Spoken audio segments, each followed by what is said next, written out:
የፍቄ ሀረር ሰንጋ የሚባለው ባለቤት እኔ ነኝ። እኔን አይወክልም። አይኖ እየተባለ ያለው እየሰራቸው ያለው ሙሉ ቪዲዮ እኔም ደርሶኛል። ምግብ ቤቶች በሽተኛ ከብት፣ ዝቅ የሞተ ፍየል፣ የሞተ እንትን።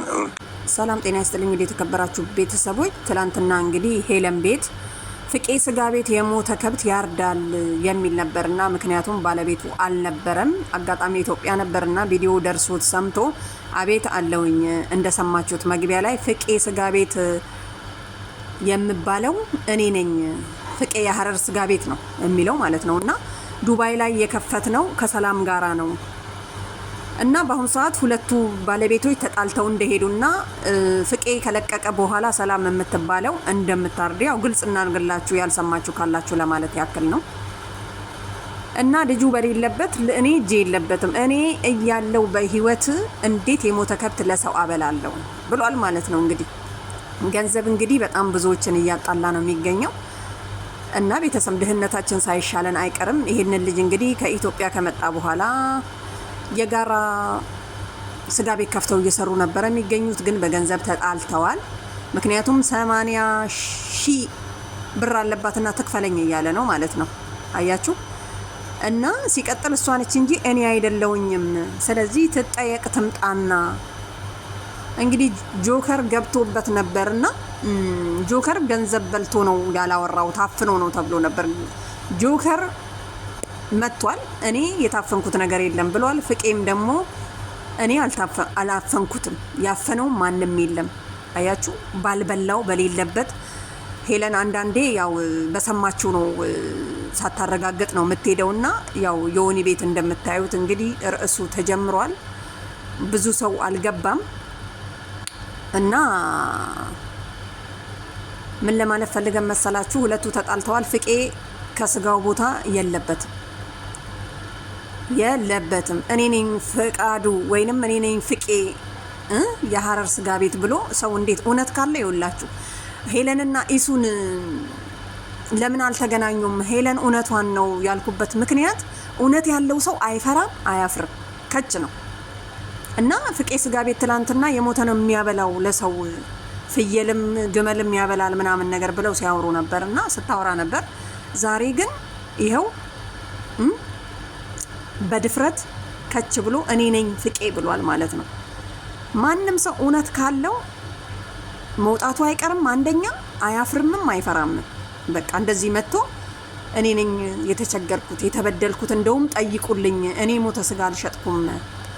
ሰላም የምትባለው እንግዲህ ከዚህ በፊትም ስትጠራ እንደውም ገንዘብ አለባት በየትም ይሁን በየትም ታመጣለች እያለ ነው ማለት ነው። እና ሄለን የሰማችውን ነው የተናገረችው በሚለው አዎ ሰምታለች።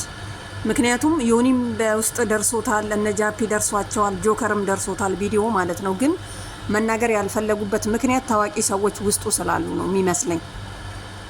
አያችሁ። ምክንያቱም እውነተኛ ሰው እንደዚህ እኔ አይደለሁም ነፃ ነኝ ብሎ ማውጣት ይችላል ማለት ነው፣ ቤተሰብ ማለት ነው። ስለዚህ ምን ለማለት ነው እንግዲህ ስጋ ቤቱ ይሄ ነው የዱባዩ። አሁን ያለው ኢትዮጵያ ነው ያለው ፍቄ የሀረር ስጋ ቤቱ። አያችሁ ስንት መጽዋዕትነት ከፍሎ ስንት ሰራተኛ 28 ሰራተኛ ምናምን አምጥቶ ደሞዝ እንደማይከፈላቸው ሰዎች እንግዲህ ሲበልጧቸው አይወዱምና ከኋላ መጥቶ በለጣት ይመስለኛል። እንግዲህ አካሄዱ እንደዛ ነው፣ አነጋገሩን ስትረዱትና እግዚአብሔር ይርዳክ ነው። ለማንኛውም ቤትም መንገድ ይሁን ቤትም ገንዘቤን እቀበላለሁኝ እኔ አይደለሁም የሞተን ማርደው ብሎ እውነተኛውን ነገር ተናግሯል ማለት ነው። በቃ እውነት ያለው ሰው እንደዚህ ነው። እኛ አደረገ ብለን አንፈርድም፣ ግን ደግሞ ያው ግማሹ ከነ ምልክቱ ተናግሮ ነበር የሆነ ላይና ሪከርድ አላደረኩትም። አዎ እኔም ሄጄ በልቻለሁ፣ አዎ በልቻለሁ ምናምን ከነቀኑ ተናግሯል ማለት ነው። ምክንያቱም እዛ ያሉ ሰዎች ናቸው፣ ዱባዮች ናቸው፣ እኛን አይመለከትም።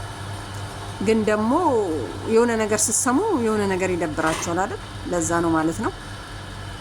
ለማንኛውም እንግዲህ ያው ሄለን ትላንትና ገረፍ አድርጋለችና በሷ ምክንያት እንግዲህ ሁሉም እውነታቸው አሁን ለምሳሌ ሄለን ትላንት በተናገረችው ነገር ይሄ ልጅ እውነት አለኝ እኔ ስራዬ አይደለም ብሎ መጥቷል ማለት ነው። ምክንያቱም እውነት ነው የተናገረችው። እኔ አይደለሁም ስጋ ቤቱ፣ እኔ አይደለም ስጋ ቤቱን ከተውኩ ቆይቻለሁ እና እዛ የሚያደርጉት ሌሎች ናቸው ብሎ ተናገረ። አያችሁ። ስለዚህ ሄለን አልዋሸችም፣ የሰማችውን ተናገረች። ማንም ይንገራት እና ሳሪ ጀግና ነች እያሉ ነው። ሰው ትረዳለች። ስለዚህ እንዲህ አይነት ነገር አታደርግም። ሌላ ነገር ተናግራ ሊሆን ይችላል። የስጋ ቤቱን ግን በድምጽ አልተቀረጸችም እየተባለ ነው ማለት ነው። እግዚአብሔር ይርዳት። እኔም ጎበዝ ጀግና እንደሆነች ነው ማቀው እንደሰማው ማለት ነው እንደሰማው እና ቤተሰብ ለማንኛውም ይሄ ፍቄ የሐረር ስጋ ቤቱን ላደንቀው ነው የመጣሁት ማለት ነው። ለምን እንደሆነ ታውቃላችሁ? በቃ ምንም የሰው ላብ የለበትም። በራሱ ላብ ሰርቶ እንዳገኘ የራሱ ላብ ወደ ልጅቷ እንዳለፈባትና ገንዘቤን እንዲቀበሉለት